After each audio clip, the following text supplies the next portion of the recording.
If you walk into the office of the Department of Agriculture today and ask about the plant called Cyperus esculentus, they will hand you a warning flyer. They will tell you it is a Class B noxious weed. They will tell you it is a parasite that destroys cornfields. They will encourage you to buy gallons of glyphosate to poison it out of existence. But if you could travel back in time 4,000 years and walk into the tomb of a mighty Egyptian pharaoh, you would find this same weed stored in golden vases next to his sarcophagus. It was not a weed then. It was a treasure. It was the primary source of survival energy that built the pyramids. It was so valuable that the dead refused to enter the afterlife without it. So, here is the uncomfortable question we need to ask. Did the plant change, or did we? How did the gold of the pharaohs become the enemy of the state? Today, on Reclaimed Nature, we are going to uncover the conspiracy behind Chufa, also known as tiger nut. I will show you why the modern industrial machine hates this plant. They don't hate it because it is dangerous to you. They hate it because it is dangerous to them. It breaks the rules of their system in a way they cannot control. But wait, before you rush out to your backyard to forage for this survival superfood, I have to give you a critical safety warning. There is an imposter growing in your lawn right now. It looks 99% identical to Chufa, but while Chufa tastes like sweet coconut, this imposter is bitter, astringent, and medically potent in a way you do not want. If you confuse the two, you will not get a survival meal. You will get a mouthful of regret. Stay with me. By the end of this video, I will show you a simple method to identify the true ancient superfood of the pharaohs from the bitter imposter. I will show you how to grow it safely, and I promise you will never call it a weed again. To understand the true power of this tuber, we have to look further back than the history books usually go. Forget about the Romans. Forget about the Greeks. We need to go back nearly 2 million years. In East Africa, paleontologists discovered the fossilized remains of an early human ancestor called Paranthropus boisei. But scientists gave him a different nickname. They call him Nutcracker Man. He had massive, powerful jaws and huge teeth. For decades, experts thought he used those jaws to crack open hard tree nuts. But when they analyzed the microscopic wear patterns on his teeth and the chemical isotopes in his bones, they were shocked. He wasn't eating nuts. He was eating tiger nuts. This humble tuber was the biological battery that powered human evolution, long before we figured out how to hunt mammoths or grow wheat. It gave our ancestors the dense fatty acids and minerals they needed to survive the harsh, dry savannas where other hominids starved to death. Fast forward to ancient Egypt. While modern society is addicted to wheat and corn, crops that are fragile and demand constant pampering, the Egyptians built their civilization on the back of Chufa. In the tomb of Rekhwire, a high-ranking noble, there are wall paintings that detail the harvest. They didn't treat it like a side dish. It was sacred. They dried it to last for years. They boiled it in beer to sweeten it. They ground it into heavy loaves of bread mixed with honey. Why? Because they knew a secret that we have forgotten.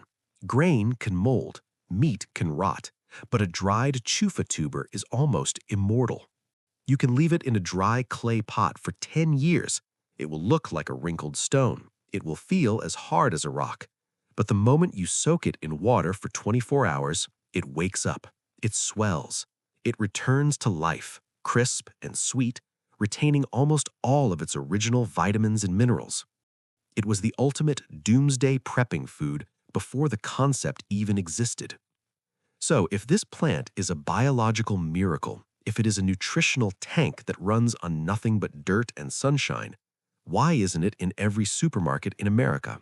Why aren't farmers growing this instead of chemically soaked soybeans? The answer is not biological, it is economic. The betrayal began with the rise of the machine. In the mid-20th century, We stopped farming with our hands and started farming with engines. We demanded vast, endless fields of a single crop. We demanded compliance. But Chufa is a rebel. If you read the United States Department of Agriculture Technical Bulletin number 1642, you will see language that sounds like a military strategy against a foreign invader. They classify Cyperus esculentus as one of the world's worst weeds. Why? Is it toxic? No. Does it kill the soil?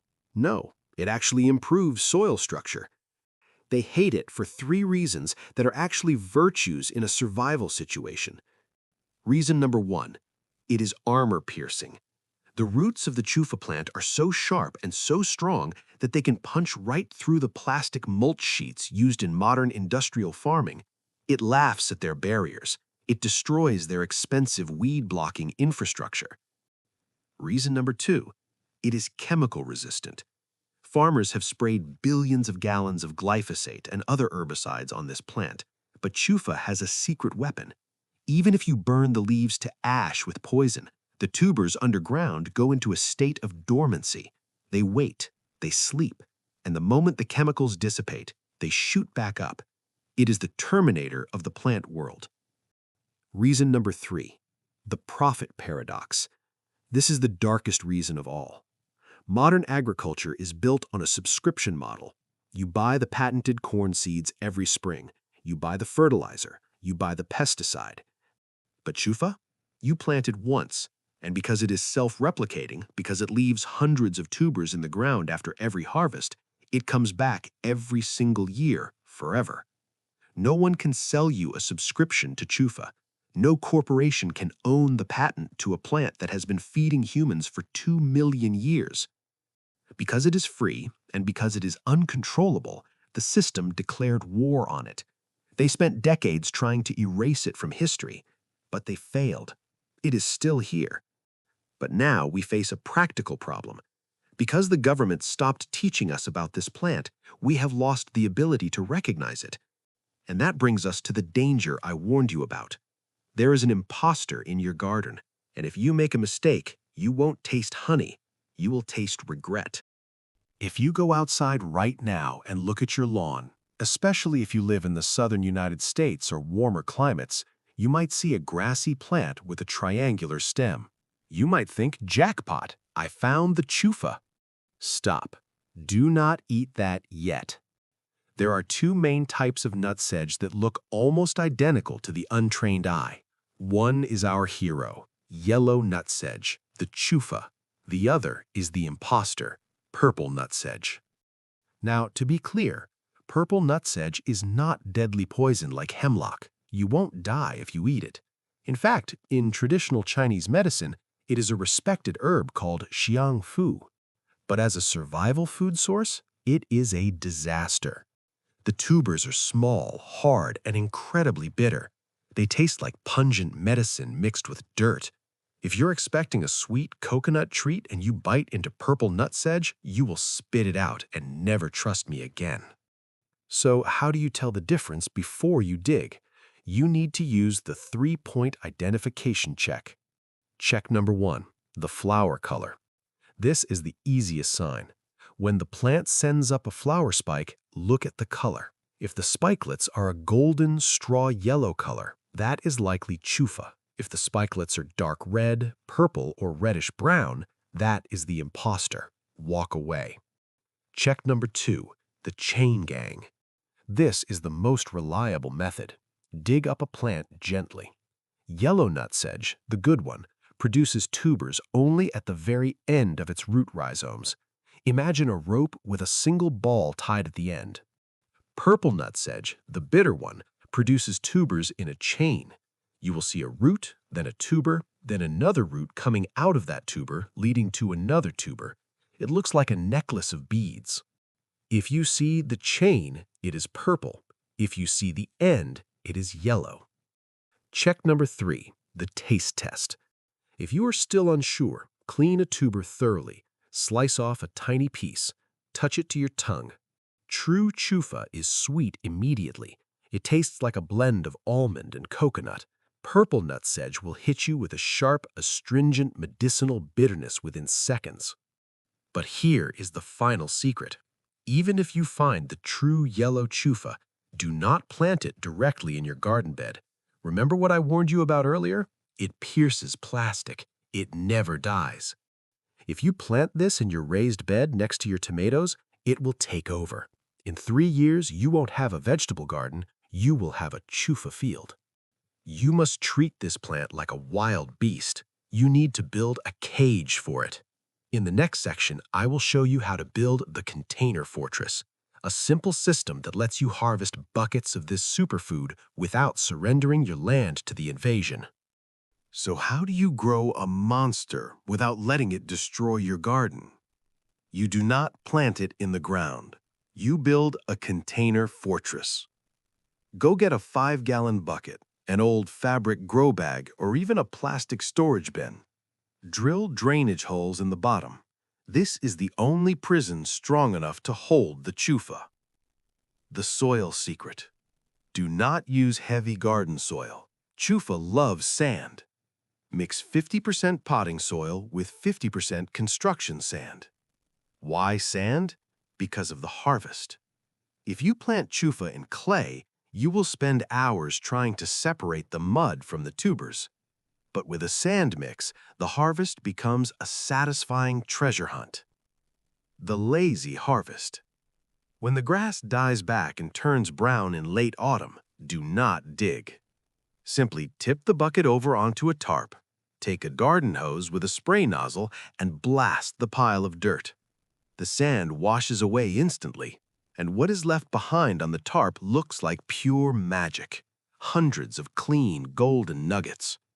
One single tuber planted in spring will turn into a handful of gold in autumn. The return on investment is higher than Bitcoin. Now, listen carefully. Do not bite into a freshly harvested dried chufa. You will break a tooth. Remember, this is survival food meant for long storage. To eat them, you must soak them in water for 24 hours. They will swell up, become crunchy, and release that sweet, milky coconut flavor. You can eat them raw as a high-energy snack or throw them in a blender with water to make the legendary horchata, the milk that sustained civilizations before the dairy industry existed. The pharaohs took it to the grave. The Nutcracker Man used it to build the human race. And now it is your turn to reclaim it. So, I have one question for you. Will you plant the approved crops that keep you dependent, or will you plant the forbidden weed that sets you free? The choice is yours. If this video woke you up, hit the like button to help the algorithm fight the censorship. Subscribe to Reclaimed Nature. Because the best fertilizer is the truth. Knowledge is not lost. It is simply waiting for you to dig it up.